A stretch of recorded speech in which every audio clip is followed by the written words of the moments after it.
I was gonna steal your mic for calling me Carlos. Right? My bad. I think as a quick energizer and a big thank you for all of you, how about a round of applause for yourselves for...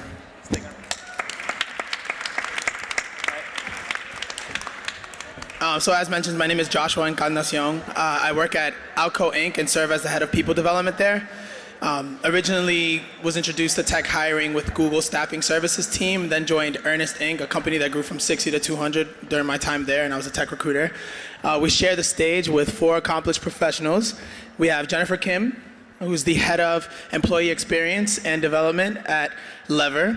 We have Mikaela Smith, who's the head of tech recruiting at Slack.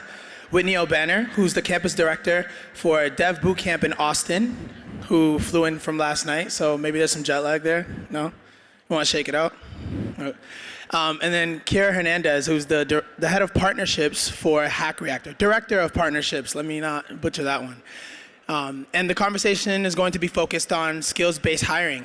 Right? How do we move from work history and educational pedigree and into competencies and skills for identifying top talent, right? Near and dear to being a more diverse and inclusive environment in the tech sphere, the tech world.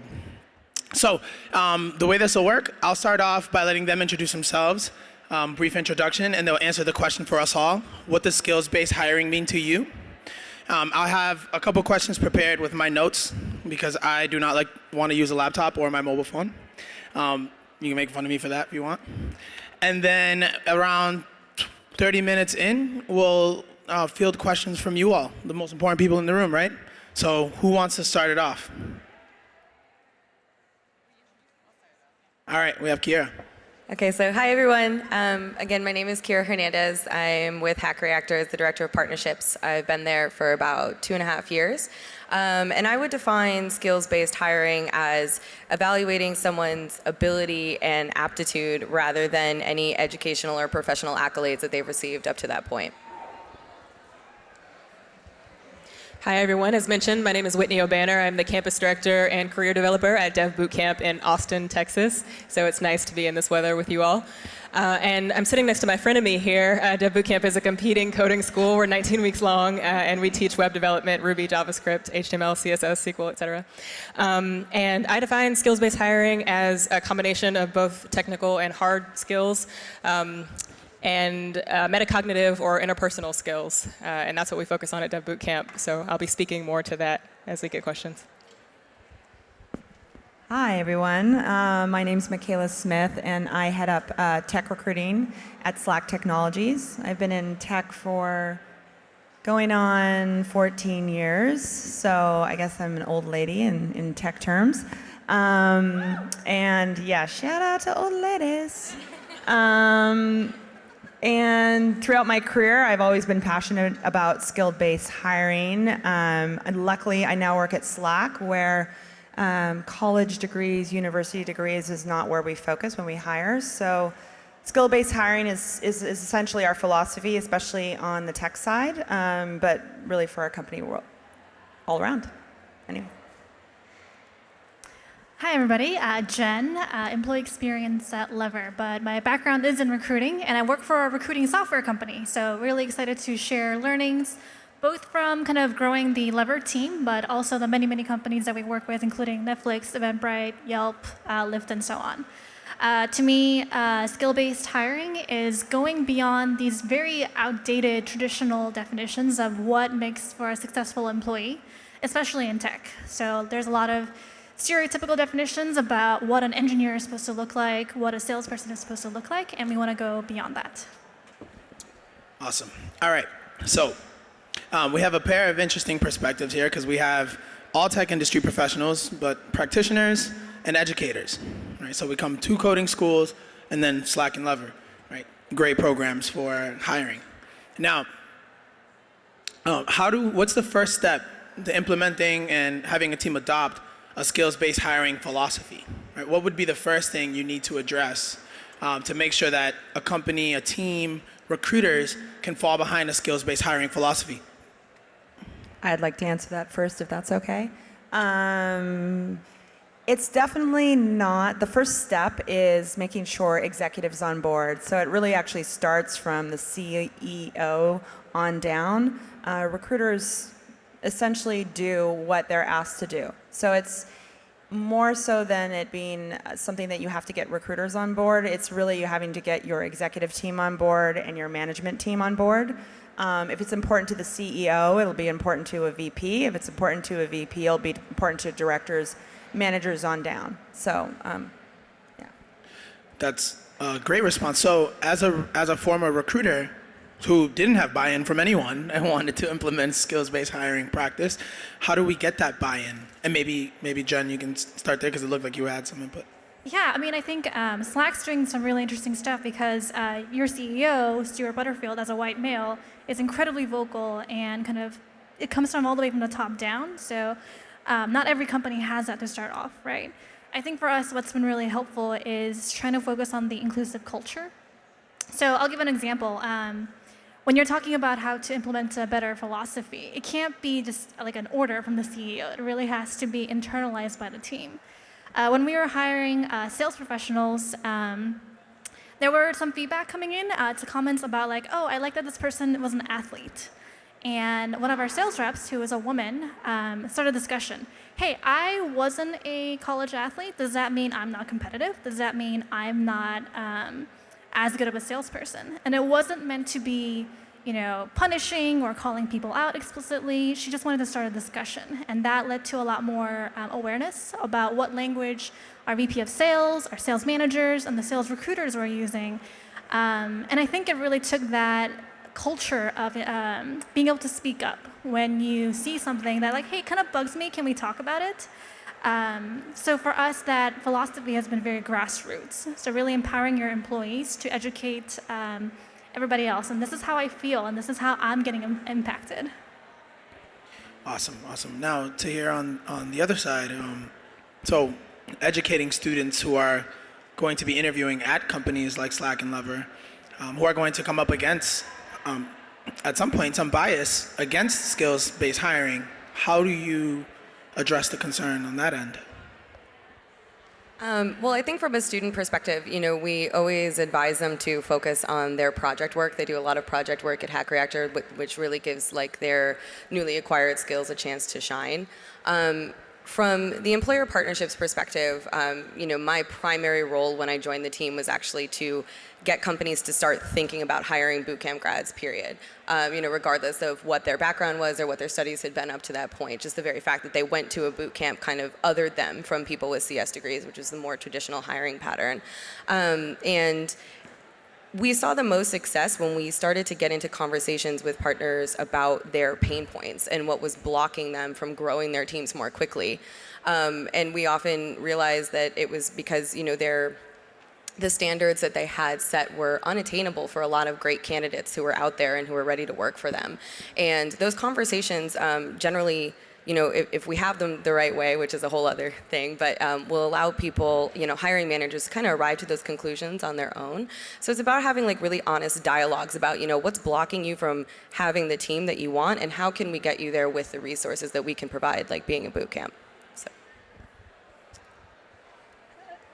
Let's see. At Dev Bootcamp, we educate our students with the assumption that they will one day be in the position to hire other people. So we're not thinking about necessarily this one opportunity or this one point of hire for our students and our graduates.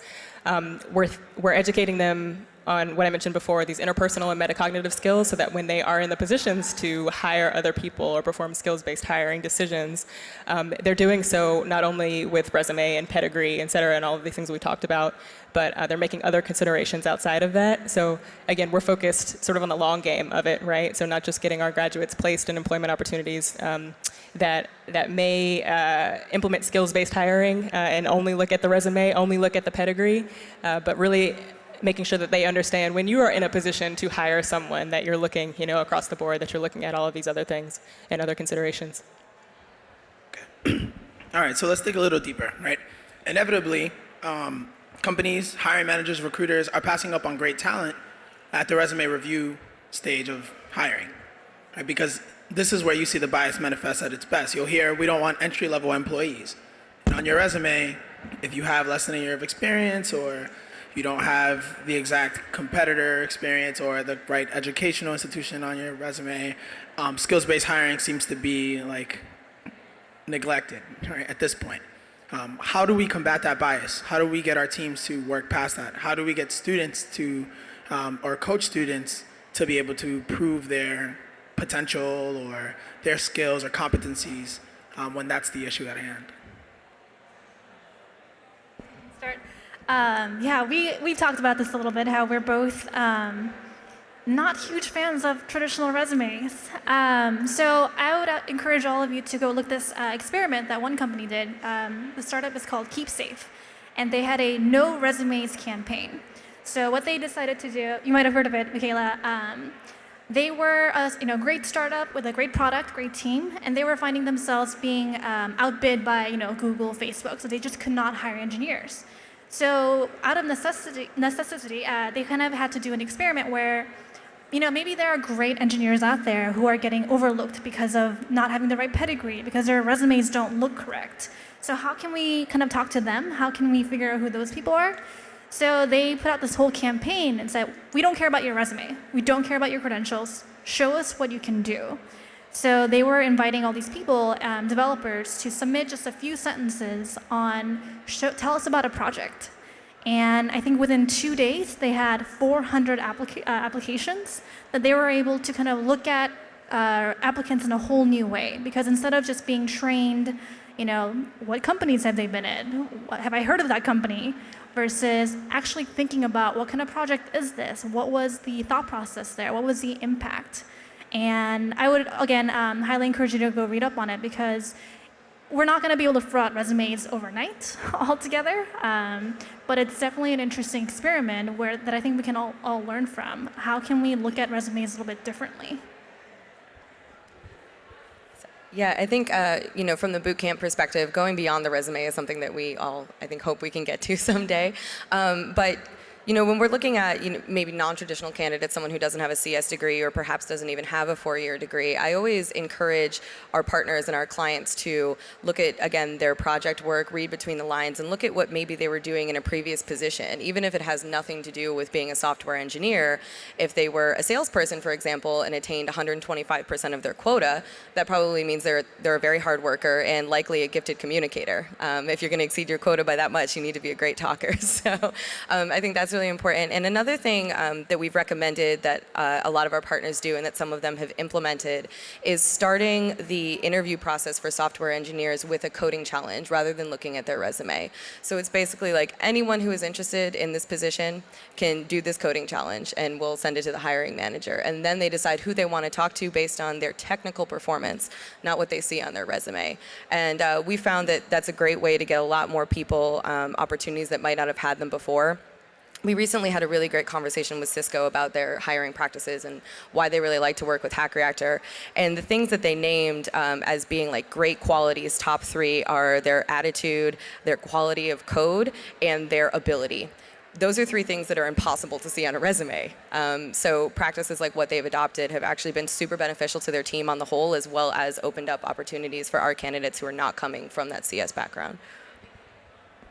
Now, understanding the pressure of being a recruiter and having to hit targets and having to keep up with the metrics that are set by your hiring managers, what does that conversation sound like, feel like, look like for a recruiter who wants to take a chance on a candidate, but the hiring manager's requesting X, Y, Z as a preliminary screen, right? And again, trying to keep up, trying to perform, trying to make sure that they're doing their fair share.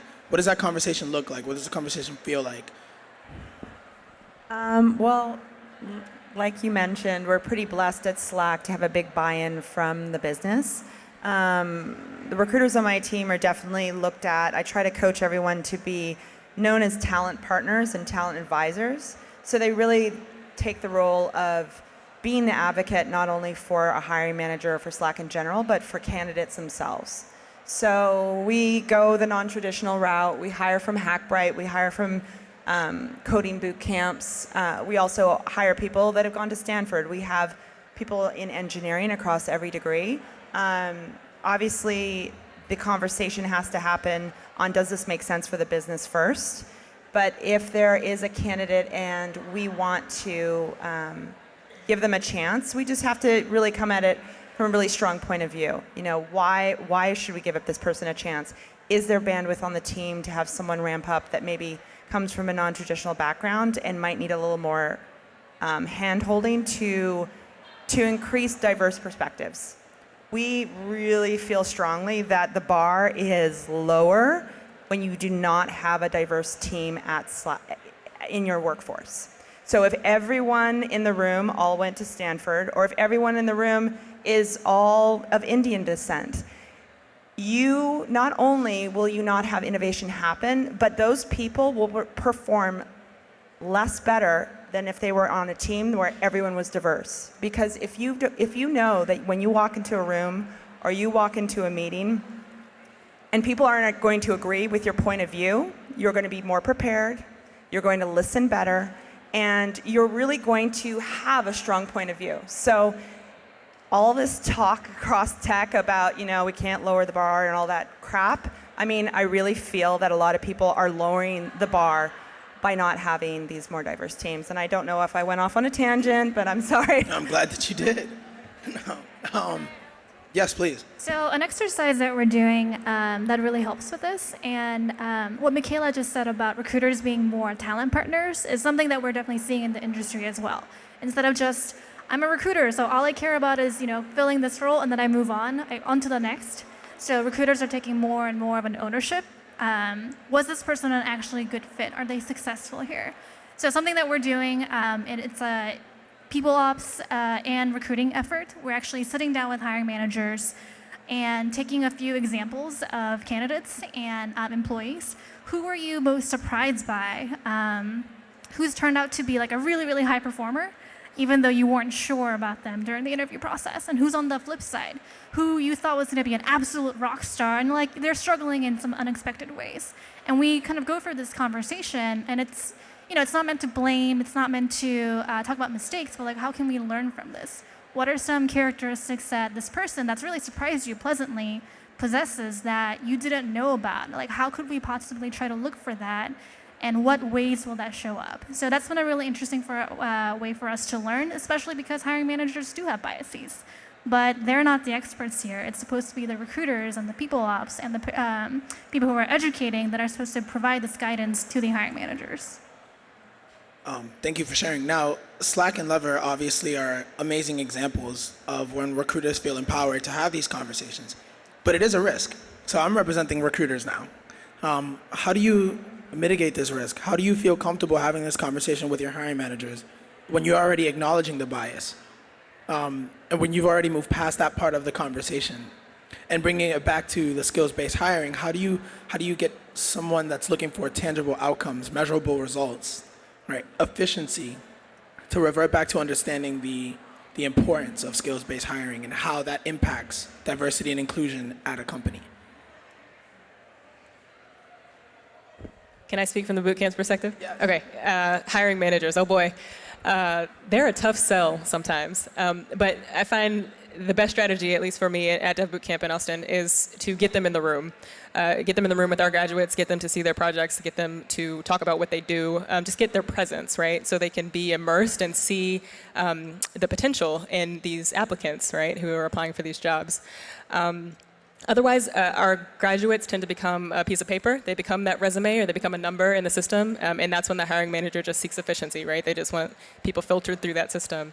But when we can present, a dozen or so grads at one time who are presenting portfolio projects and can speak to these projects, they can see their communication skills, right? They can see other transferable skills that they bring from jobs that may not necessarily be in technology, may not even be related to technology, right? But they can see all of these things with their own eyes, and that often sort of tugs at the heartstrings, I would think, of hiring managers more than just seeing their name on a resume or seeing their technical skills on a sheet of paper. But it is a tough sell, I will say that. Yeah. Yeah, I just wanted to add to that. One of the things that we also point out to hiring managers, I agree that getting conversations going is a great way to start. That personal connection definitely bridges the gap of doubts that might be there. Another thing that I do is, I offer I help them distinguish between what a bootcamp graduate is versus, a person with a 4-year CS degree. And it's not a pros cons list necessarily. I explained to them that our program is really geared toward professional development, right? We are trying to train these people for day one on the job and to be productive as quickly as possible, because they are refactoring their careers, and we measure our success based on the success that they see after the program, right? We define ourselves by our outcomes. So really, getting that narrative really clear and explaining to the hiring manager, like, look, they're not, this is less about theory. This is more teaching them to build what you are eventually going to need them to build, and having them think through, creative problem solving and all sorts of things like that, and understanding that it's more about, the actual application of their skills and productivity. For someone who is concerned with those metrics, like a hiring manager, I think can really help move the needle in getting them to have more conversations with bootcamp grads. One thing that we've implemented at Slack for our engineering organization is that we actually do a take-home coding exercise.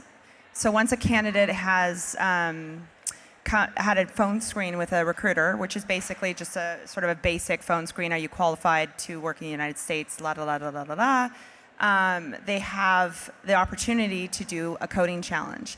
Now that coding challenge, once we receive it back, is actually blindly graded. So it's graded by engineering leadership. They don't see the name, they don't see the gender, they don't see what school they went to, they don't know if they went to a boot camp or a 4-year college degree. And we actually have an offer out right now for a woman engineer from Hackbright that the CTO, when he did the offer, was surprised. He said this, we're bringing her in not as an associate engineer, but as an actual senior engineer, and she has less than a year experience. I would love to see more companies implement coding challenges, because whiteboard coding has proven time and time again there's biases on on-site interviews. If you can actually take out that biases from the beginning and say, this person's coming on site, look at their code, look what they did, I think that would help a lot of recruiters out. Yeah, echoing kind of what everybody here has said so far. Some of our highest performing engineers are bootcamp grads, and I was talking to them recently about how they enjoy the experience, and they say it was really tough, it was really intense, hence the bootcamp. But what they really enjoyed was what Kira said, how they're really learning the practical skills, not just theory and whiteboarding exercises that you're not actually going to be able to use at work. We have one person who actually had a 4-year CS degree and then did a bootcamp program, and she says it was completely night and day, because a CS program, she mentioned I think I did one real project. Everything else was just tests and textbooks and this very outdated curriculum. Whereas in a bootcamp program, she actually got to work on real projects with team members and collaboration and getting to do code reviews, which is a lot more reflective of what the day-to-day work is going to be like. So now, this begs the question, right? If we're going to move into the direction of coding challenges or getting to see actual work before we make any assessment, does emotional intelligence play into skills-based hiring at any point? Does it matter? Is it a skill? How do we assess the skill? Right? Are these conversations that are being had at this level as well? And I mean, in the world of tech and software engineering, right? Do we care to have that conversation? Absolutely. Emotional intelligence should matter when we're talking about skills-based hiring. In fact, something that we teach, part of our curriculum, it's baked into it at Dev Bootcamp, is engineering empathy. So we not only teach the technical skills, but we focus on things like having difficult conversations, right? Having tough conversations, systemic oppression that occurs in this industry, and how you react to that, feedback that's given and received, whether you're an introvert or an extrovert, right? And what that looks like. All of this is baked into our curriculum, and we would hope that it's something that's assessed during the hiring process, because people want to work with people that are great to work with, right? Don't we all in this room, I'd hope? We want to work on teams with people we can collaborate with and whom have a heightened sense of emotional intelligence, right? They understand their own thought processes and are able to give and receive feedback to another person in a thoughtful way. And without emotional intelligence, we would essentially be churning out a bunch of robots who had those same technical skills, right? But who didn't know how to work well and collaborate well on teams. And that's what I think software companies, technology companies want, and that's what they want to see. So I would hope that it's factored into skills-based hiring. And if not, then it's something we would like to encourage. And again, thinking long-term with our graduates, if they're ever in the position to hire, this is something we would want them to look for as a hiring manager. So a great time for an actionable insight. How do we assess emotional intelligence? Right. So one of the things that I've done actually as a hiring manager at Reactor in the past, and full disclosure, I'm hiring account managers with like a sales background, so this doesn't necessarily apply to engineering positions. But we really like to do role play exercises during the interview. So we'll position ourselves as a student, a colleague, and a client, and it'll be 3 different team members who will run through these exercises, and we'll give them, easy to difficult scenarios. They're all different things that we can pick from, and then over the course of the conversation sort of monitor how they react to different things. Will be purposely difficult to see how they respond to that and if they can help work through it. And for the student exercise, it's especially important because obviously we want our students to have a very supportive, collaborative environment. But I think in general, giving different members of the team an opportunity to play through scenarios gives you a variety of great opinions, which should always be taken into account when you're hiring people, and it also helps you see different sides of the candidate that you're interviewing.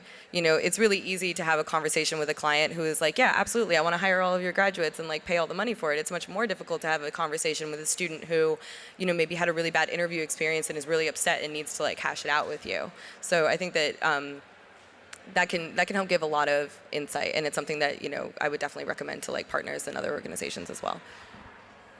Something we're doing at Lever for technical interviews to evaluate for EQ is a step called the project interview. So this is a project interview where candidates are invited to pick one project they've done and talk about it for about 30 minutes, maybe 45. And people get really surprised, how can I talk about a project for that long? But really what we end up doing is go really, really deep on one thing. So we ask questions like, what was the goal of the project? Who were the members that you were working with?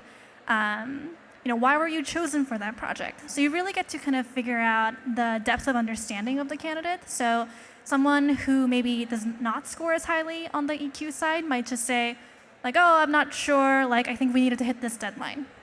Whereas someone who is highly intelligent on the EQ side, we'll talk about both the explicit goals, but also the implicit goals. We need to work on scalability. We were hoping to help these kind of users achieve X. It was going to help this team do this better. And it's really interesting because one thing that happens quite a bit is you get kind of this pattern of technology chasers, especially in tech. So what company is working on a really cool stack? What cool technical problems can I solve? We had this one candidate who talked for an hour, very enthusiastically, about a project that he worked on for 1 year. And when we asked at the end, so what was the impact? He goes, oh, I don't really know. I don't think anyone ever used it. Oh, okay. So someone with a high EQ would not be satisfied with working on a project like that. They want to be working on interesting things that actually also help people, that actually mean something. So this is the project interview has been super, super helpful. The candidates also really love it. A lot of engineers who interview with us, they will say things like, oh, you don't want me to code for this stage? You want me to actually talk about what I did? We're like, yes, and tell us the story. Tell us about the team that you worked with. We want to hear it all. And they get actually really excited to do it. All right, so this one's a curveball. I'm going to apologize right now, and I'm going to speak for a little bit to give you time to think. This was not purposely a curveball. By the way, I just thought about this question while you were speaking. And this is for you all. So I want to know what are the top 4 skills your company hires for and your companies train for? So for example, at Outco, we train for competence, tech competency, more on the math side, less on coding, communication skills, and commitment. So that's how we prepare our software engineers. What do we do at Reactor? What do we do at Dev Bootcamp? What do we look for at Slack? What do we look for at Lever?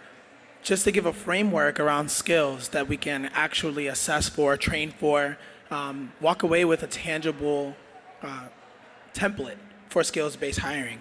And I'll give you some time to think about that. If you want to talk about something else, we can for now. Probably get a question or something.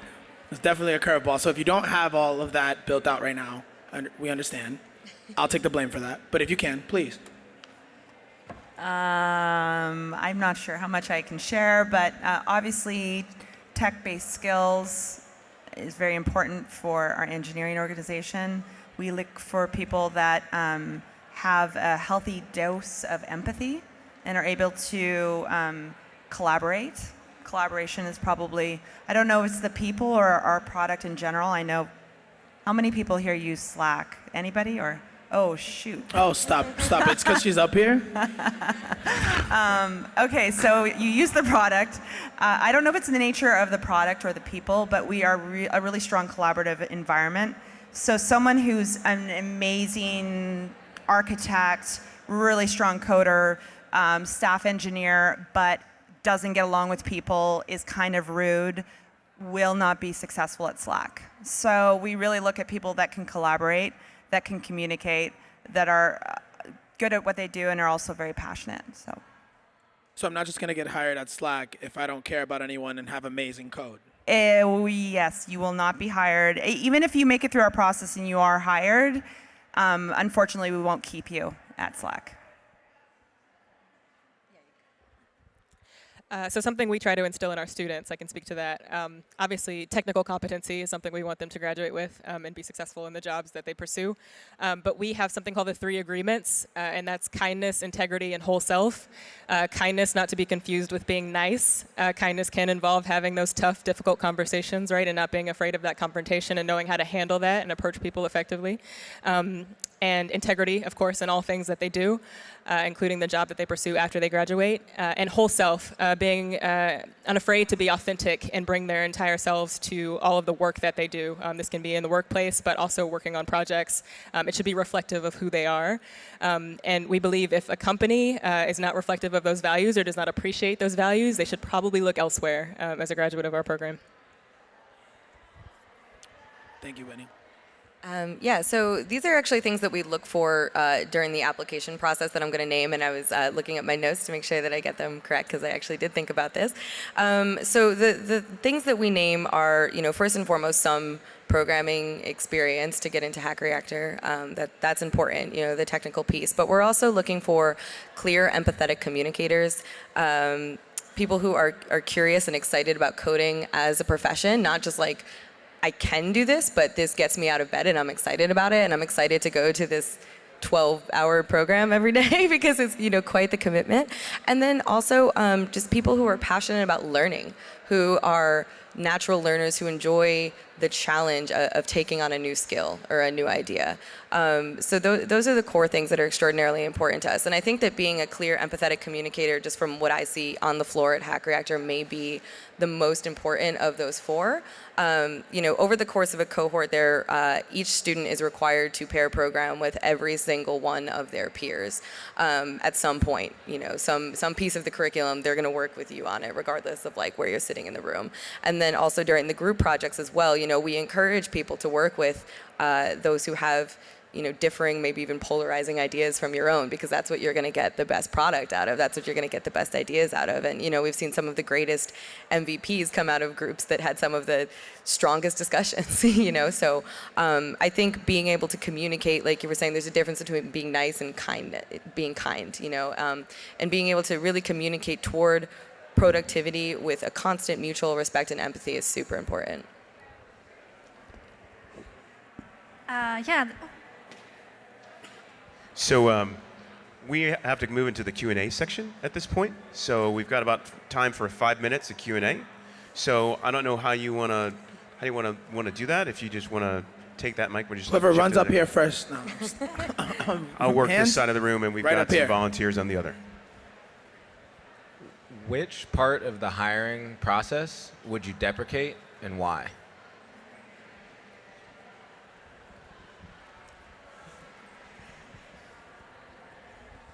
Whiteboarding. It's got to go. Ding, ding, That ding. short answer. I agree with that. I would also, I'm not saying I have the solution for this, but I would eliminate looking at a resume as the first step in any way, shape, or form? Like, how can we get beyond the resume as the first step, the first point of contact? I would have to agree with whiteboard coding and then the culture fit. That I think is a very subjective. I've been in recruiting for 14 years. Part of me just feels like there's no exact science to it, to be honest. I think that studies have been done time and time again that someone could be great in an interview process and it doesn't necessarily translate to them being the most amazing performer. And the flip side of that, you could be one of those people that just doesn't interview well, but you might be the best person on the team. So, culture add is the way we approach it at Slack. So rather than saying this person's not a culture fit, it'd be the culture fit and whiteboarding for me. I'd agree with Mikaela there. So working at Lever, we get to see hundreds of companies and their hiring process. And sometimes we see required steps of, culture testing, culture fit. Like every candidate has to come out for a beer with us. It's like, well, what if they don't drink alcohol? What if they are a working parent and have to be home at a certain hour and you're making them come out to 6 p.m. dinner with you? It doesn't really work. So yeah, agreed with both whiteboarding exercises and culture fit interviews. I want to make sure we get 2 questions in because I want to end with an actionable takeaway from everyone up here. So one over here. And I then... got one over here. Okay. Hi. Thanks y'all for all these great insights. Hearing a lot of enthusiasm for like coding tests, take-home kind of product. I'd love to hear y'all speak specifically to how those look. How long should they take? Should they be related to the actual work you do? We've been sort of like debating how that could work at our company. Would love to hear like really in the weeds insights on how you do them. So the hiring managers actually come up with them, and we have different coding exercises depending on the department, if it's data engineering, if it's front end, if it's iOS, if it's Android. So the hiring managers really come up with a coding challenge. We like to tell candidates that they get a week to complete the coding challenge, but we also tell them we understand that people have jobs, people have families, so a week might not be enough time. We actually they're not timed. They can take even up to, ideally they don't take a month, but I've seen for some teams, we actually have given people up to a month to do a coding challenge. So really giving people that flexibility. And I hope that answered your question. Is that what we're looking for? Yeah. Yep. Right over here. Hi, can you hear me? I'm Michelle Glauser. I am a little bit worried about the whole emotional intelligence conversation opening us up to bias for people who are socialized differently in different cultures or because of disability. And I hadn't thought a lot about that till Tech Inclusion last year, actually, when a guy spoke about how he was socialized differently as someone who can't see. So I'd love to hear how you think we can avoid that.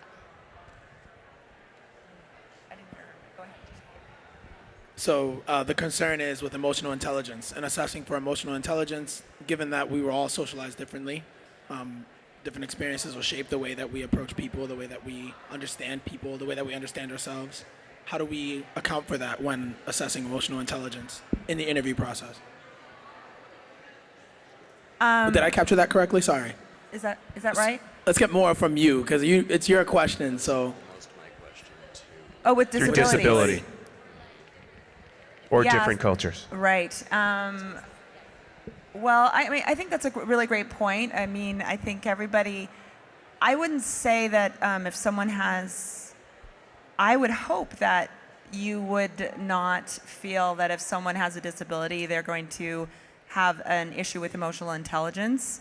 I think when we talk about emotional intelligence, we're really talking about, at least at Slack, when we do on-site interviews, we always make sure that we have a woman and an underrepresented minority on all of our panels.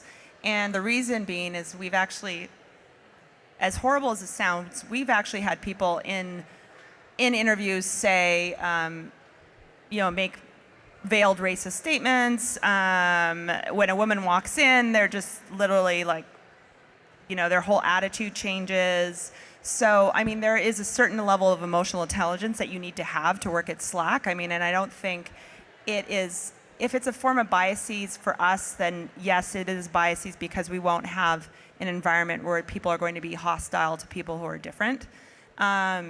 Depending on the company, that could be true. I mean, every company is different. Every work environment is going to be different. And emotional intelligence, I think, needs to be in there. But at the same time, yeah, there's biases. There's biases. There are managers with biases. There are directors. There are recruiters. And that's sort of a bigger problem and a different subject, I think.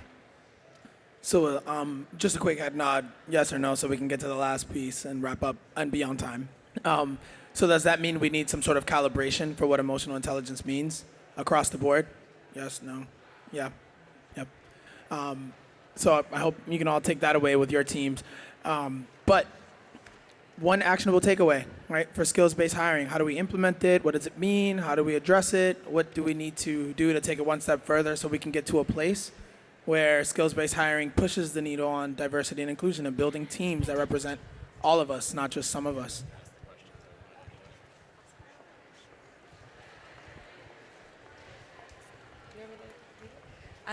I would say, it starts with broadening your worldview and maybe the resources that you're looking to for candidates. So this is an obvious plug for bootcamps, but I think bootcamps are a really great place to start.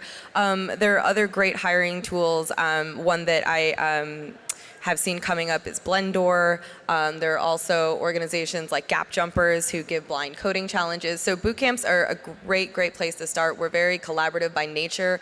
If you are not familiar with how to make skills-based hiring happen at your organization, we're happy to give you advice because we have big stakes there. And so I would just say, yeah, think about if you're only going to university recruiting fairs right now to find your candidates, that's great. That's always been a good resource, but think beyond that a little bit. Who else can you work with? Who else can you think through these problems with to help you get,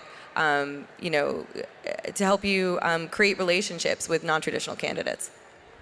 So let's try to keep the party ones brief, like 10, 15 words or less. Oh, shoot. Dun, dun, dun. Oh no, that was 2, wasn't it? Oh shoot. You get those back. Does count? So as everyone knows, Slack is doing some great things around this subject. But obviously, I've been in recruiting for 14 years.